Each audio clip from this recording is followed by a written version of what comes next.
It's a final exam. It is cumulative.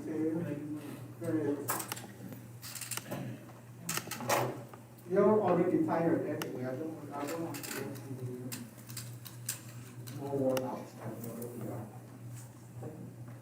So I will choose 2 hours, 3 hours. I probably will choose 2. Okay. And then we'll take it. Yes. When you say cumulative, that means any story that we've read so far? I'm sorry? When you say cumulative, any story we've read so far? Oh no. Um, See, the way a cumulative exam works, since the question came out, the way a cumulative exam works is that the focus is on the ideas.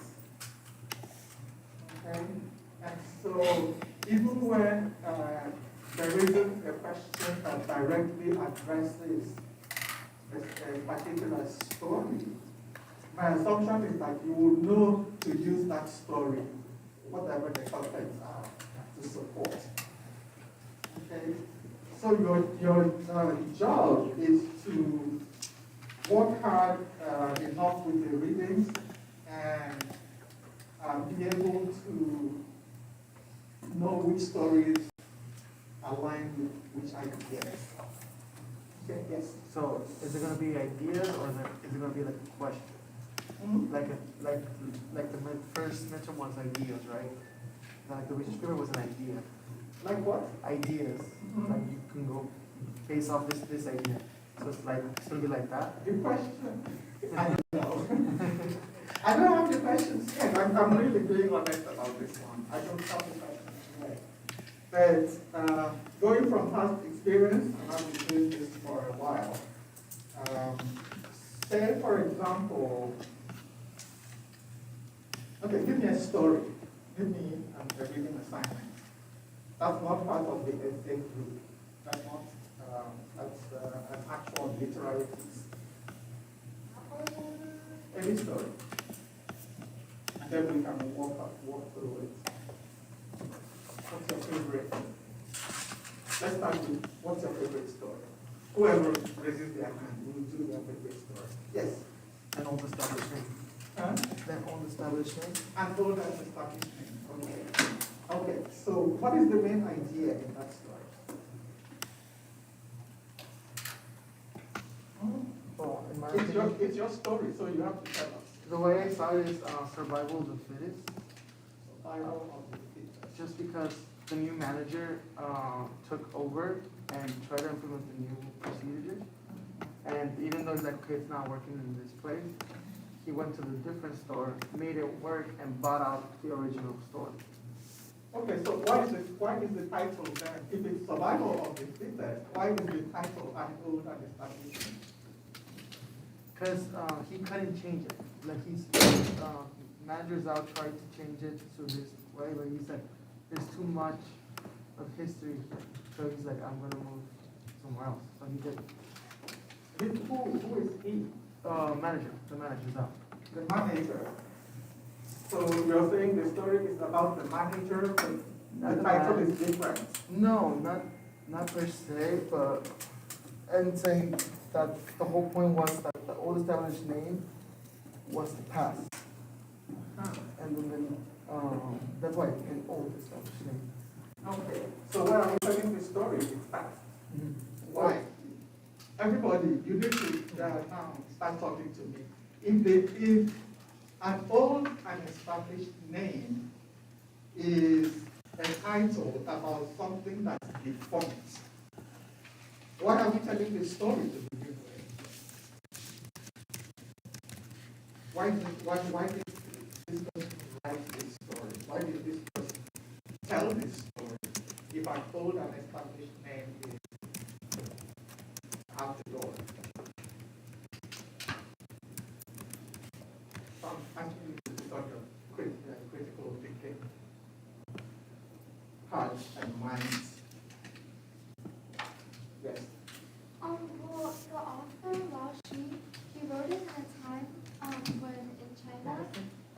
Oh, Lao Shi wrote it during a time in China when there was a clash between the more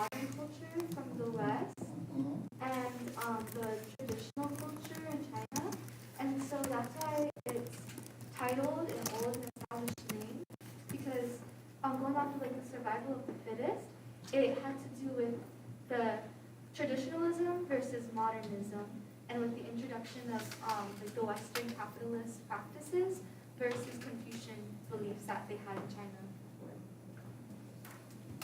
Okay, so keep going. So because of when it's written, we're doing what with the past.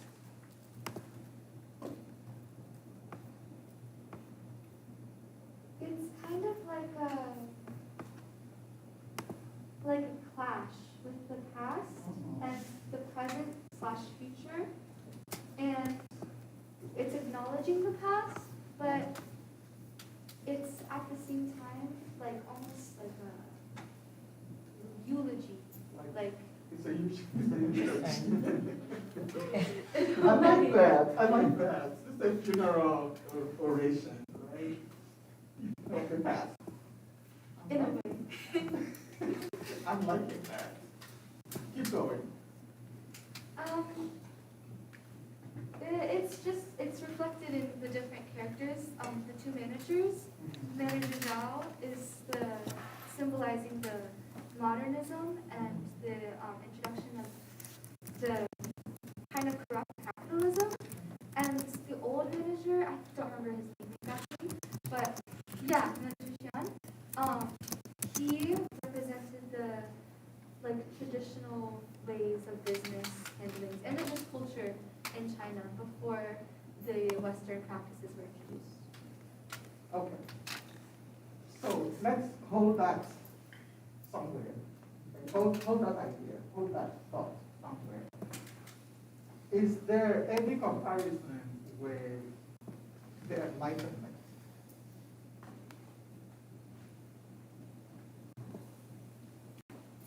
No. With the Enlightenment, people say, go kill everything that's past. And let's do a funeral oration for that past. Okay. What's going on? Do you see, are you beginning to see any resentment there? Okay, so what's going on there? What I'm trying to tell you as you begin to think about this is that this syllabus contains a thesis, and I want you to find what that thesis is. Are you there? Okay, so let's go back to the Enlightenment. What are they saying during the Enlightenment? Dare to know. Okay, dare to know. And dare to what else? Dare to think? What are you supposed to think about? I did question everything. Hmm? You question everything? Yeah, thank you. Oh, sorry. You question everything? To question everything. So when you question everything, why are you questioning? Why do you question everything?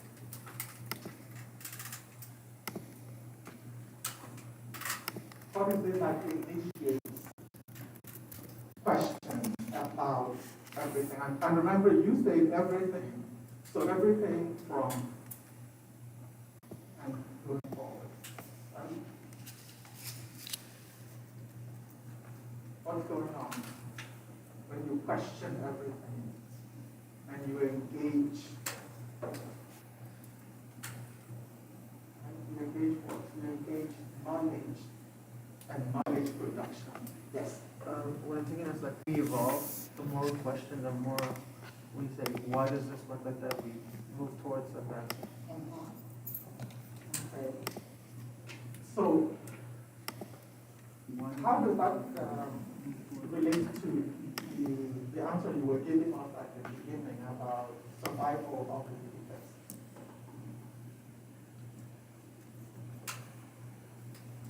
I need help. We need some more input. May I read what's on, is that okay? Hmm? So we have Yeah, some, from Yeah. the chat. Yeah. Human is different from beast, we have rights. Human is different from a beast, we have rights. The external world is separate from the internal world. privileging of rationality and reason, taxonomy, formation of our hegemonic homogeneous knowledge production. So those are the thoughts that emanated in terms of this question of enlightenment. What does enlightenment invite? Can you open Would you like to open it or? Sure. so they can, so everyone can also see it as a reading. Can you guys see it? Over here?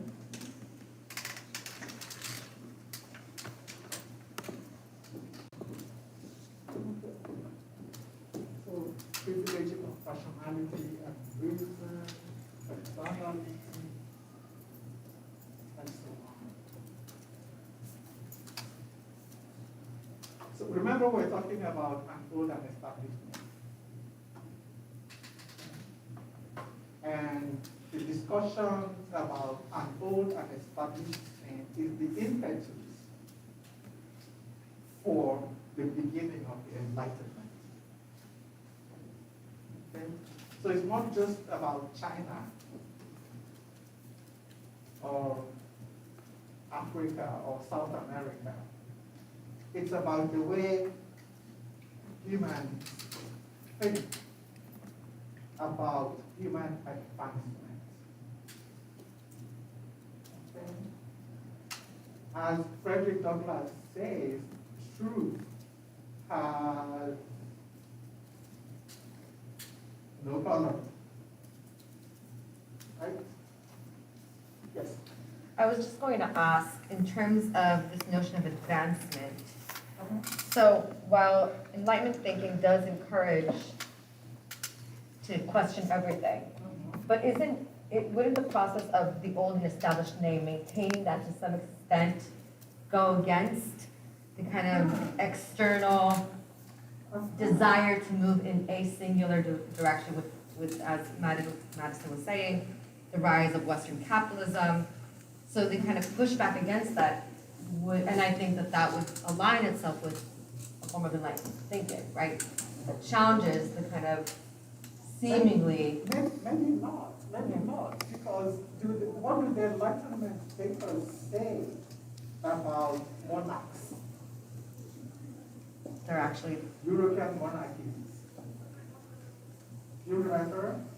And since the Enlightenment, have Europeans done away with monarchies? Okay. Not only did they do away with it, America borrowed ideas from it. You have Burger Kings, right? Just saying. Because what we want to do is to begin to look for where those ideas went. Right? Where are they embedded in? What is used to revolutionize them? Because when people come in, first of all, just think about the idea of enlightenment. What are they enlightened?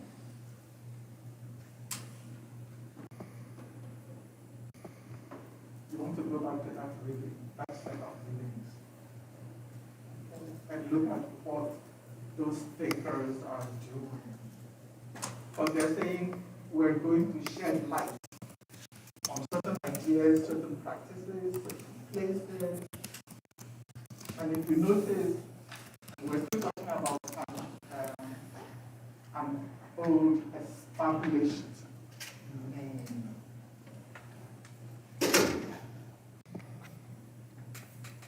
So the old established name in Europe and the Americas during that period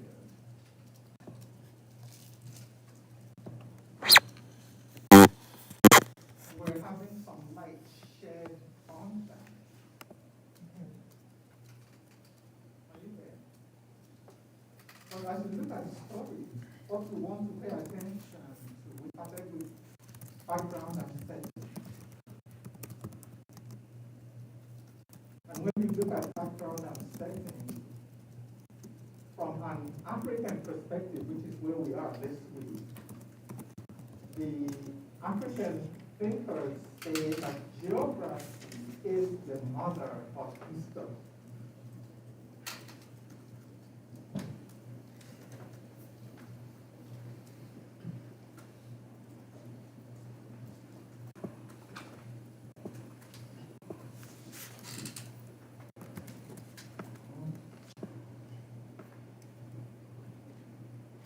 I'm borrowing from somebody, political scientist named Ali Masruri. This thing is empty. Just one right.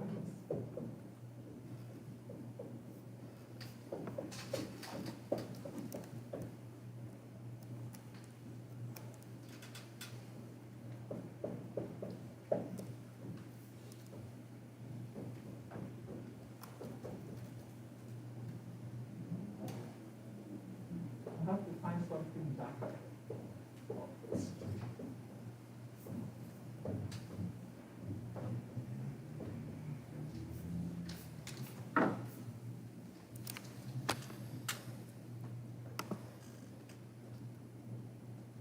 Can you see that? You have to talk to me so I know I'm not leaving you behind.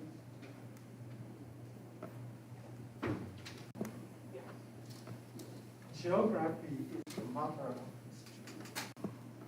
There's something darker here. I'm sure the people in the virtual world are having trouble.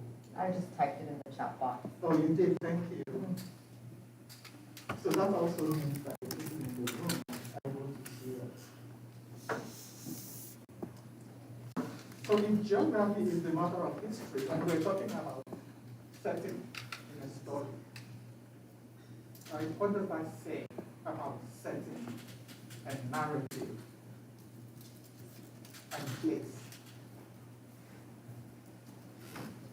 Because if this works, if you understand this, it doesn't have to be one place. But we're looking at context. We're looking at context, geography, and history.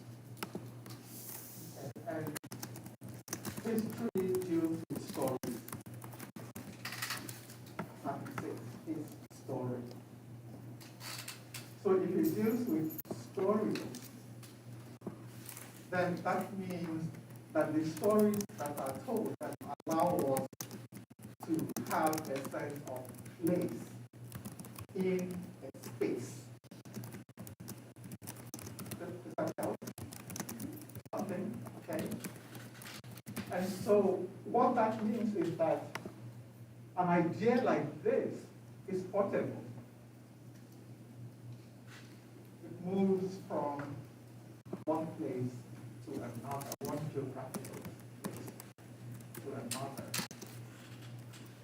And so the only difference is going to be how history is told. Right, who's history? You see that? So from one place to another, different groups of people are going to tell their stories differently because they're in a different geography. This is why I took you back from China to Europe and to America. Does that work?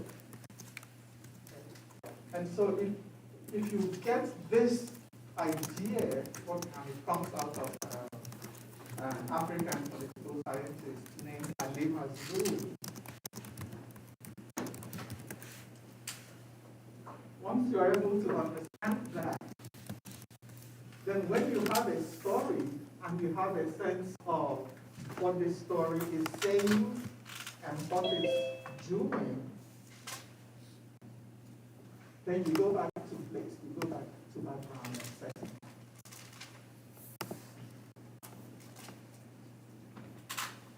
And so what then happens with background and setting, you look at who is in that setting and what are the norms within that setting. Remember, we're still talking about an old and established name.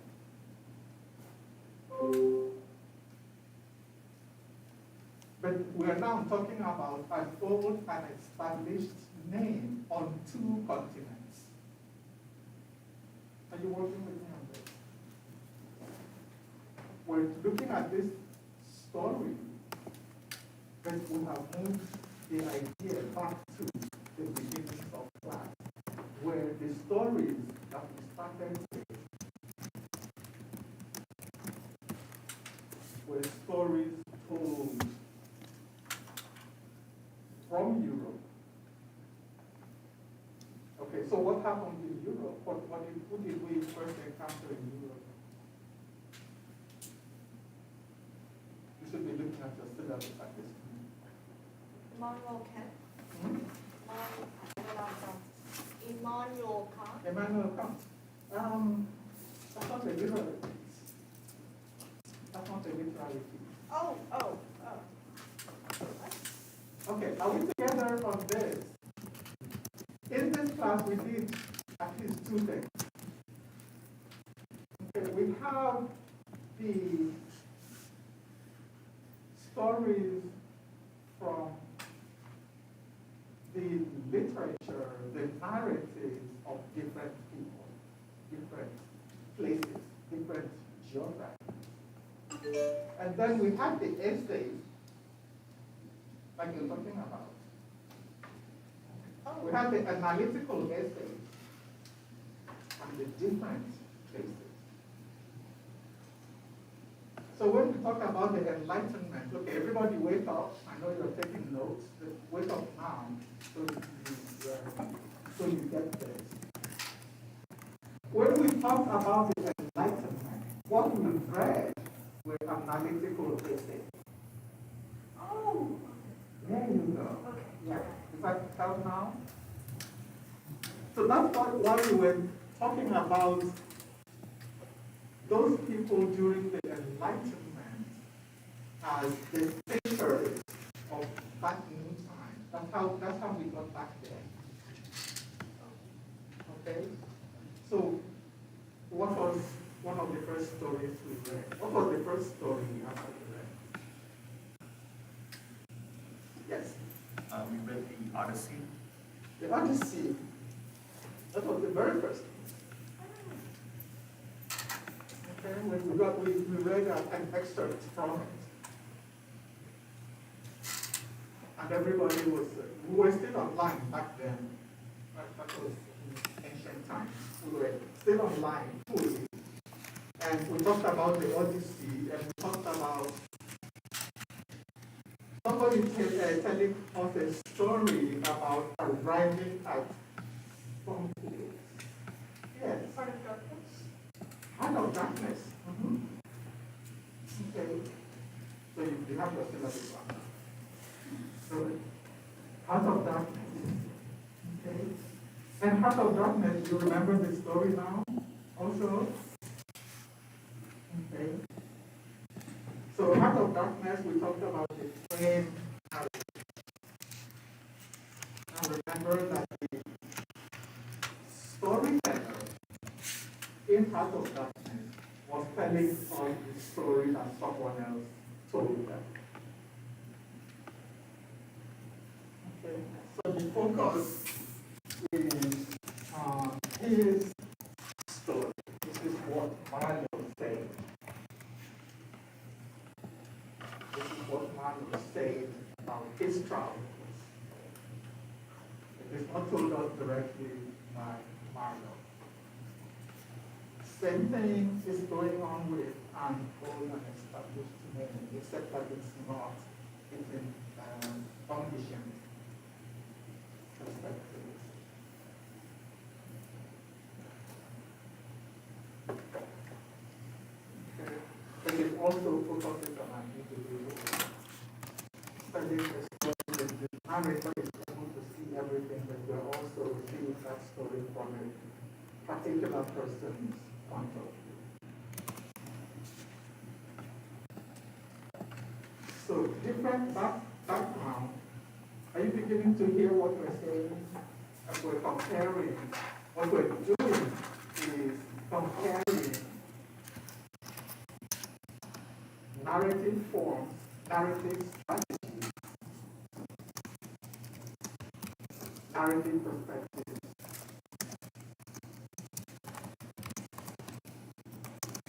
Who are we hearing this story from? Through whose experiences are we hearing this story? Through whose eyes are we seeing children?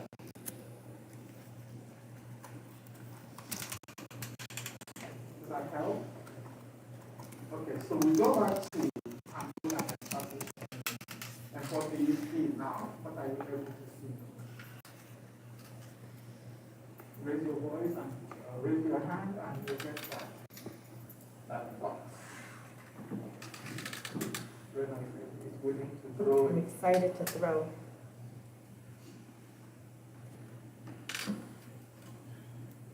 Sorry, can you repeat the question again? The question is, what are you able to see now? Now that we've done this little exercise about what is story, how the story works. And we're still at background and setting. We're warning this title, looking at this title, and told an established name. And we started with the assumption that it deals with survival of the students. And we still haven't answered the question if that's what it's dealing with. We're trying to come to an understanding. I mean, I think some people shake their heads no. What it is dealing with now, now that we know how story works, and we know how story works by comparing geography and stories.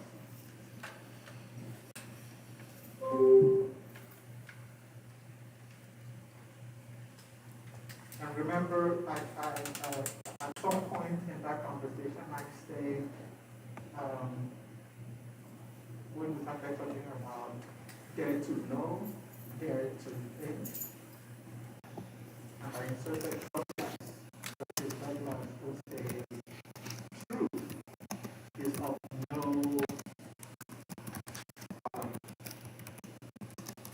you remember that? So when you're dealing with truth, and that's an idea that pervades the telling of part of that. What is the truth? What is the truth? The narrator telling the truth. Can we rely on this narrator to tell us the truth? And when we look at a story, how do we know what the truth is? And how do we figure out what the truths are? And what we're beginning to hear from some of the storytellers is, especially in the last week, that there is no one truth. That's what the African writers are saying. That's what the African storytellers are saying.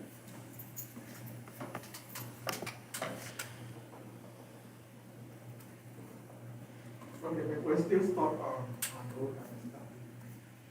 What do you think?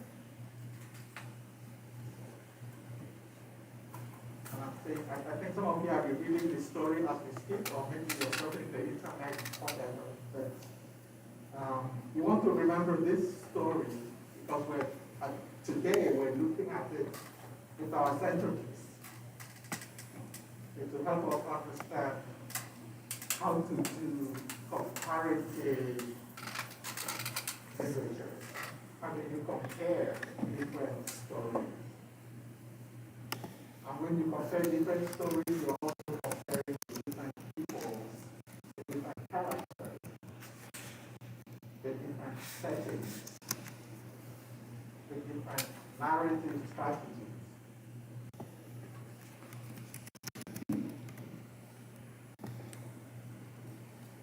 So tell me what you're seeing now in Angola and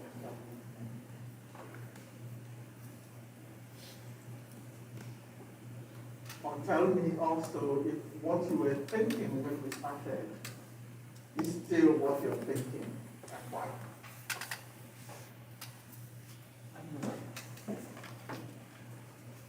So, from this beginning of this conversation, I like where she was going with the eulogy, because it is, the whole story is saying, because at the end, they didn't survive. The old established name, that store shut down.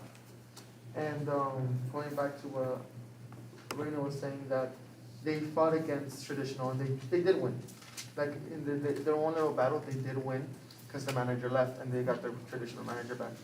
But when you're talking about truth, at the end of the day, the store was still closed down. It was still bought up by the first manager.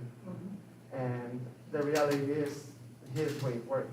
It might not have worked in that store, but the end goal was there.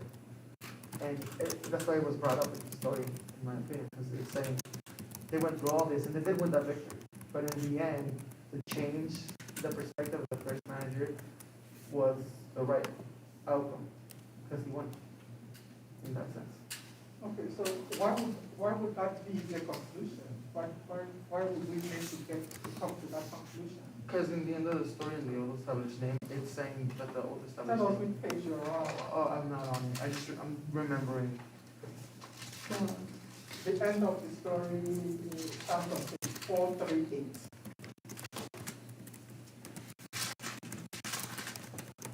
438. 438. 438.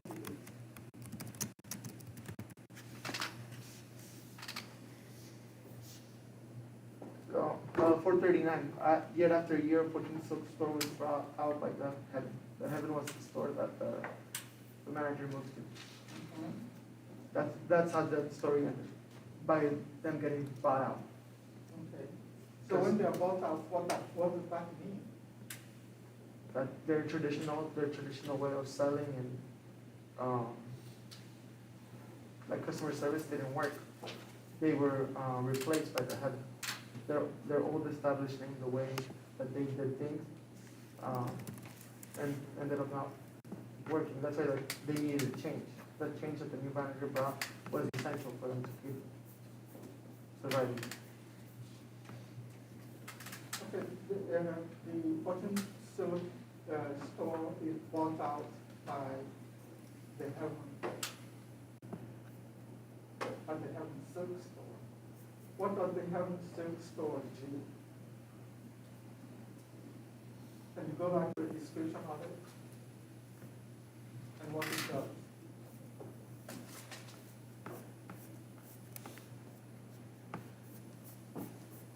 With your help.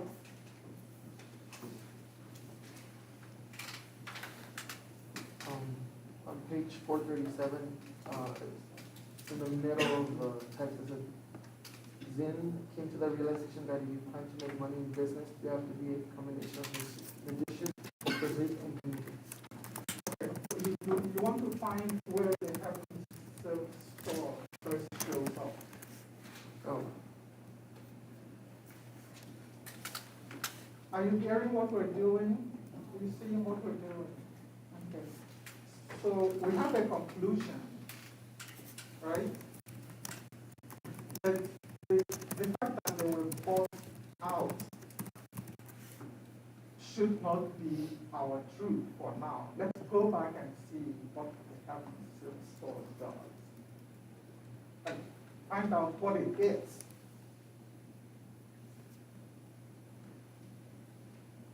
Yes.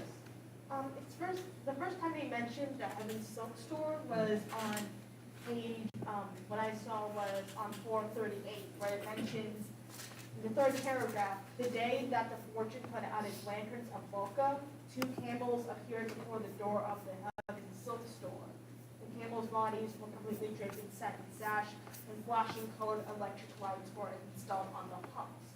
What I found interesting was that, as I read later, it initially said sometimes a customer would actually come in and look at materials, but upon discovering that one could bargain up the price, would walk out again empty-handed. It said that, but at the end of that same paragraph, it says that even he knew that the past could not be easily recovered. The Heaven Silk store was the only one on the whole street that was really doing any business. So this might go to show that although tradition exists and although that it wasn't, that change was, it didn't work out in the Fortune Silk store, it's an inevitability because it impacted another store. And eventually, the Fortune Silk store would also have to rely on change. Thank you very much for that. The Heaven Silk store first shows up on page 435.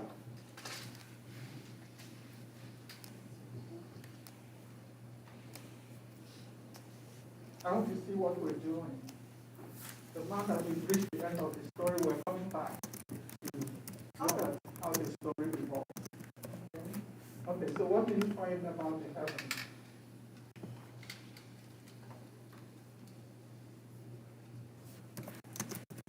I think I just wrong page. It's okay. You want to help?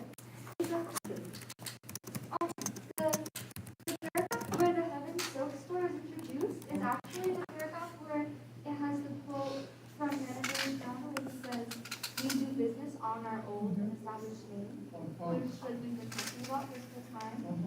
And basically, when they first introduced the Heaven, they just kind of highlight the fact that they are starting to adopt more of the capitalist practices. It says that the Heaven on the top of 436, the Heaven was the kind of store that had a giant anniversary sale 365 days a year. So they're pushing like a anniversary sale every day, so it's not really like significant. They're just trying to get more sales. They're using like cheap tactics. And also in that same paragraph, it says that the Heaven made a point to go into direct competition with the Fortune and even boasted that they wouldn't be satisfied until they had put it out of business. Which, going back to the concluding line, is eventually what they achieved. And so when they put it out of business, I'm pushing you to actually read the text in between the lines. Okay? So when the first time we meet the Heaven Silk store is on page 435. Then the beginning of at the bottom of page 435. The topic sentence there says, Anita Joe and the boss of the village silk shop became fast friends. Sometimes the two of them would even make up a foursome with the people from the heaven. Okay. What are you hearing there? Just listen to the story. Don't come to any conclusions about who bought what. What are they saying in this paragraph? At the top of this paragraph. What's going on? All of the capitalists are getting along, being friendly with one another. Okay. They have the same morals and values and essentially the same business values. So even though they're in competition, they are able to get along pretty much with each other recreationally. So where do we first meet the Fortune? The village silk shop.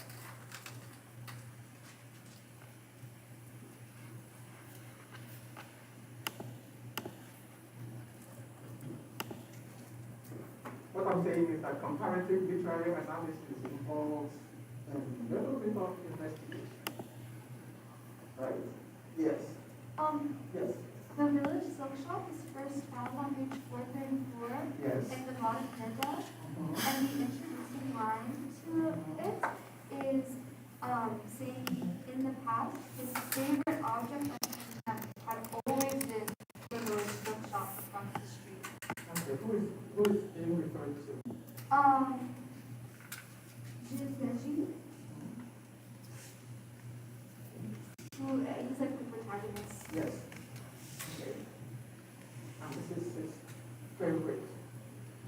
object. Right? So keep going.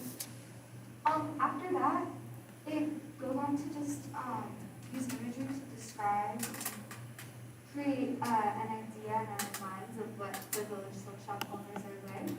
It says that the manager was always shuffling around, which is kind of shady, with a cigarette dangling from his lips that occasionally opened wide enough to reveal gold patch front teeth.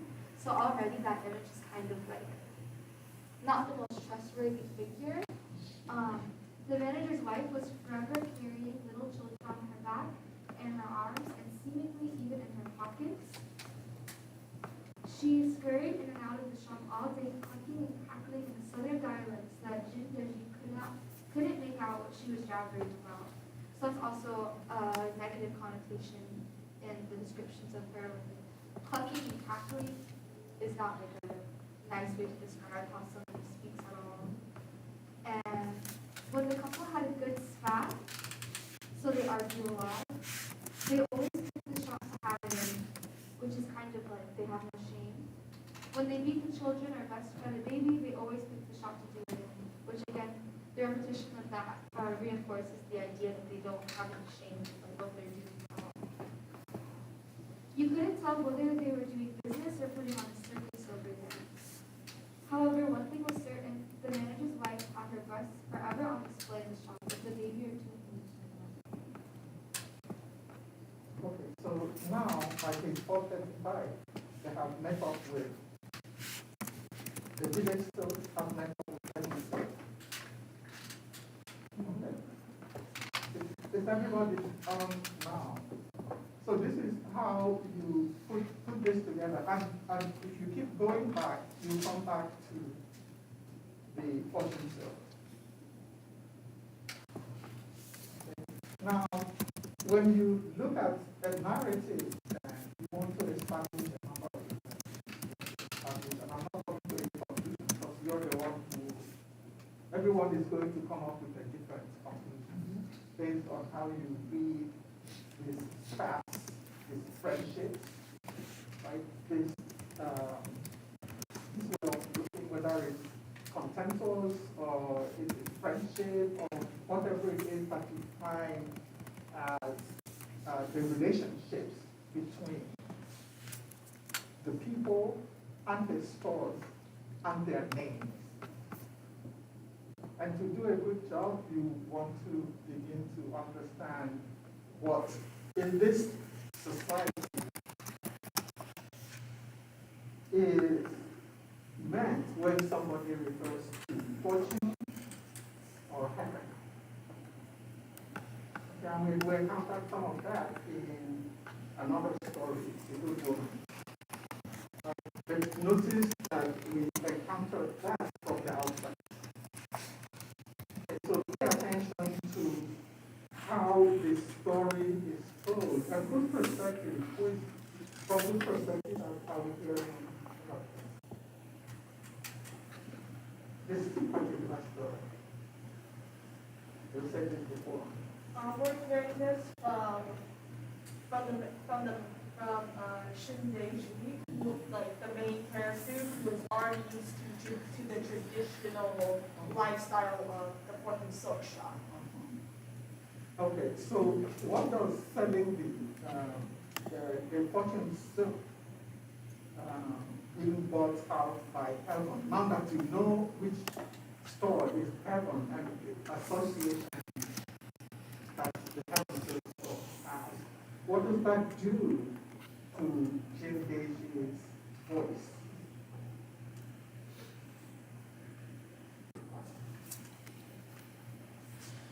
I think it highlights the utility of his voice, or of his thoughts, in a way. Because in connecting it to the Enlightenment, the Enlightenment preached to think as an individual and to not just go with what everyone around you is doing or following. And in this, he kind of kept his thoughts to himself, although he did think differently from everyone else. He didn't speak. He didn't do much to change anything. And I think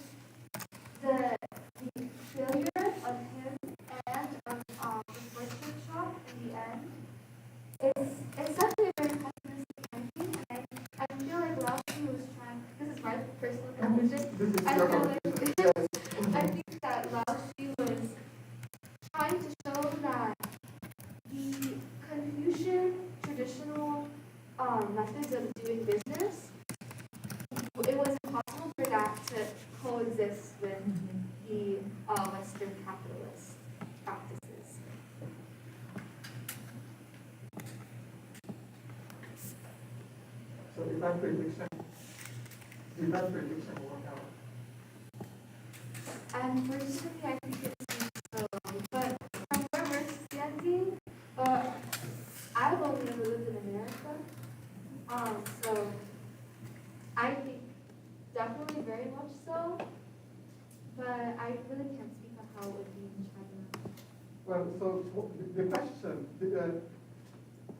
the first question is, if they didn't have anything to say and their voice is lost, why do we have this story here?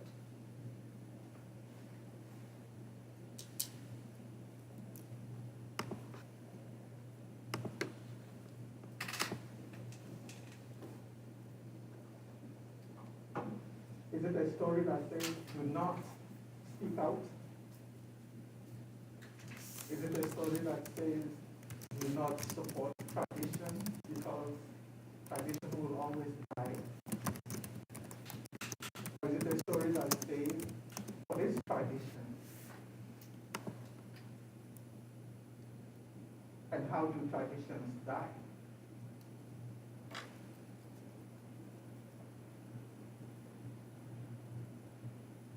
But the niggling question is, if traditions die, why are we reading this?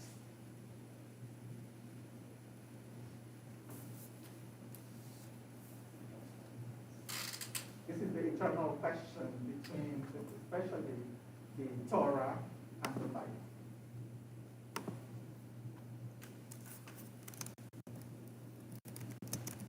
Right? Are you with me so far? Okay, so what do these kinds of questions can allow us to do? You know, It's about showing the process of how tradition come to pass. It's a comment that Andy made. about showing the process of how traditions come to pass.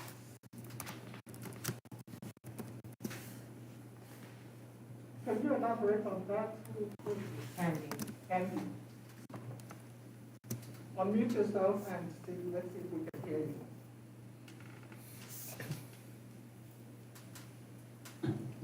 Yes, hello, can you hear me? Yes. Yes. What I mean by that is, just like how a story is a process from beginning to end, so is the journey of tradition coming to an end. So it shows the process of how tradition basically ends. And to answer the really most important part, the second part of your question, why do we even read this if tradition is dead? What is there to gain? I believe that it paints a roadmap to how tradition changes. Understanding that how and why of any process is really important, because if the present or the future wants something to change, well, we have to look back and ask ourselves, well, how did they do it? What was their process? And I think that stories in general have that emphasis and conclusion, their truth, which is basically the process of how things come to be. And I think most of the stories I've read, and especially this one, really emphasize how old ways and tradition come to an end, and understanding how that process happens allows us to reflect on our own actions and say, what can we do that, how can we change things? What steps can we take? Okay. So there are two things you're saying, and thank you very much. Your voice was quite audible and vibrant. We appreciate that. You're saying two things. On the one hand, you're saying traditions end, and on the other hand, you're saying what we're learning is about change. So if something dies, right, like tradition, and it dies, how do we get to change? Yes.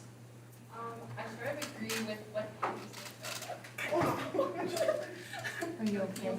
I'm so sorry. It's okay. This one I'm also has really some- bad at catching. Oh, yeah, hold on. You Hold catch- on. you catch it.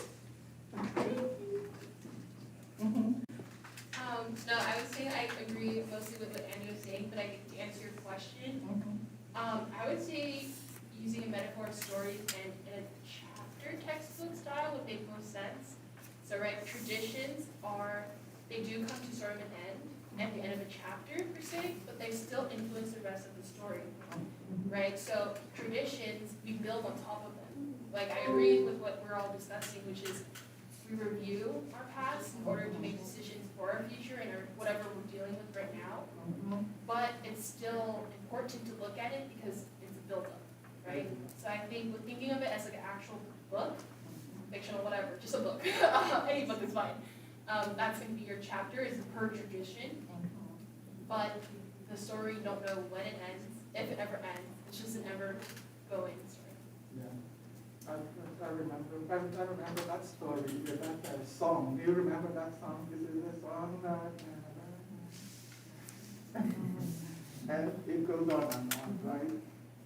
So it took us a long time to get to this. The conclusion of this part of our conversation is part of an old white tale. You don't throw the baby out where.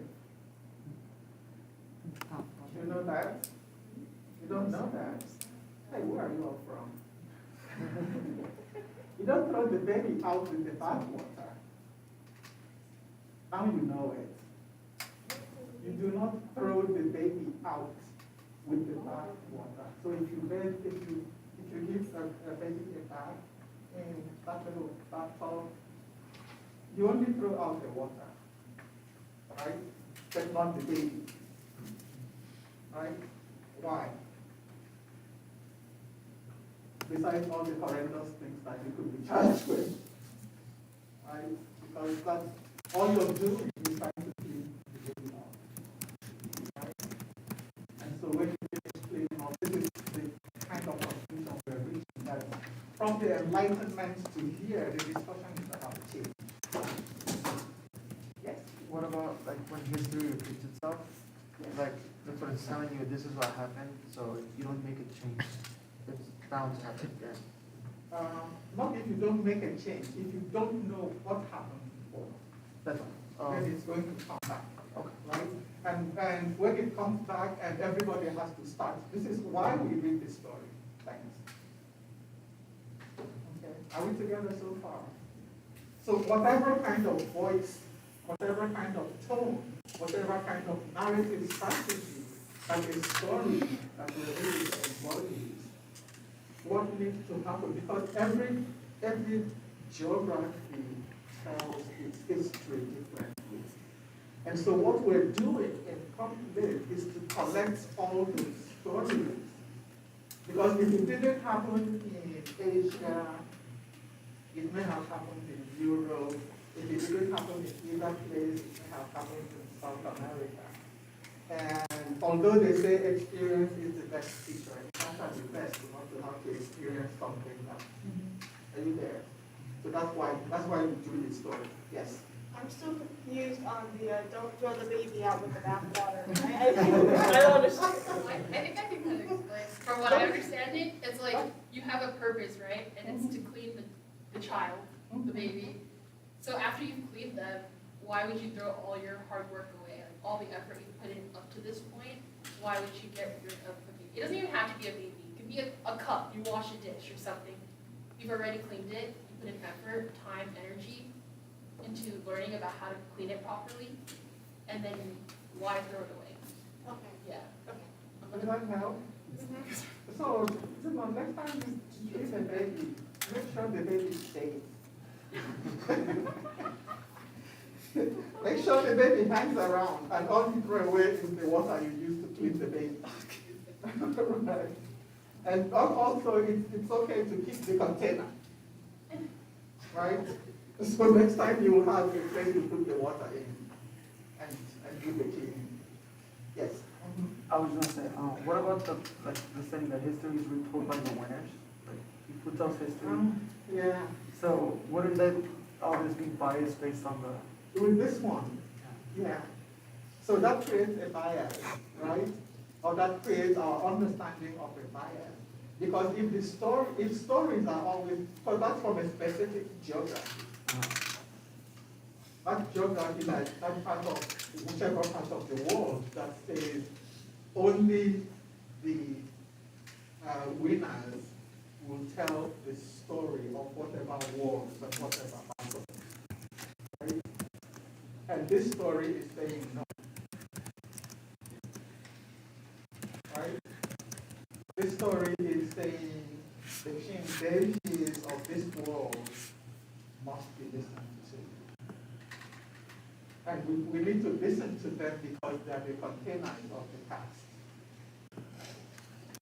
We may not agree with that past, but it doesn't mean we should not know about it.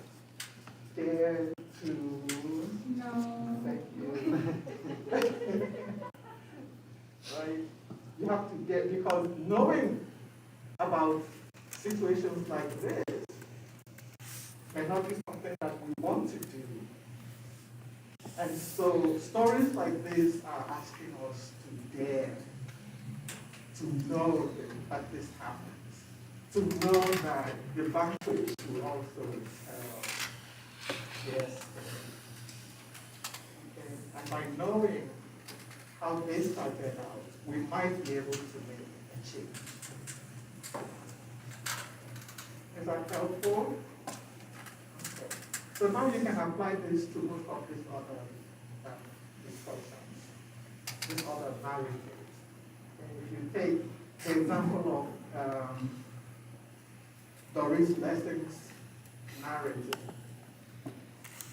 where the storyteller is a teenage Caucasian girl in Africa, and she's looking at that geography from a certain perspective. But what we've heard all the time about history is that this history is not her story. So when we begin to hear women's voices, female voices telling stories, what's our response? And from some of the examples of our responses through quizzes, written, and examinations taken, most of the time, those of us who engage in this kind of discussion tend not to hear women's voices.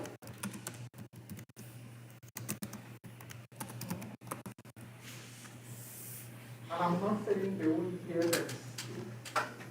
I'm saying they won't pay attention to what they're saying. Because we're coming from a specific geography that tends to dismiss women's voices. And so if you go back and look at some of the stories that have female narrators, or even stories that have predominantly male narrators, and sometimes within that narrative we hear a female voice. If you're from this culture, most of what you're going to remember about this story is that it was told by a male.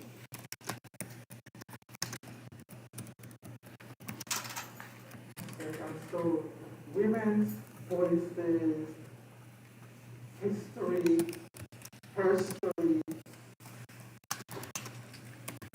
we need to pay attention and begin to not only hear, but listen. And when we listen, the next step is to pay attention. Listen with intention and attention. Listen with intention and attention. And when that happens, you may want to go to an older establishment and see if you can hear some of the women's voices and the way they were presented. Go to Conrad's House of Darkness and see if you can hear some of the women's voices. That is one voice. And how is that received? How did you receive that the first time you read it? And how will you receive it the next time when you are going back now to listen to the voice of his aunt, right? Marlo's aunt, and the voice of Mr. Curtis's descendant? I'll wager that some of you didn't remember that there was an aunt at the beginning, and it's that aunt that enabled his passage. So how do women's voices feature in any of this narrative? Have they featured in the ways that you think, as you as a young scholar think about story and storytelling? Are you hearing me? And because we tend to practice whatever it is that our, did you say flow? Okay. Whatever it is that our birth cultures teach us, a number of things begin to happen. Moving from that culture that we're born, bred, and buttered in, right, to a new culture. Think about yourself moving from home to UCI, right? And what is it that's changing? Who are you listening to and why? What are you listening to and why? And how are you listening to whatever it is that you're listening to and whoever it is that you're listening to? That's what comparative literature does. And that's how story enables us. Is there not coming? Oh, no, I'm just reflecting. Are you hearing me? Okay. Is any of this clear? Thanks for the question. And so now we're at another day kind showing that. So on Thursday, we definitely will talk about showing that.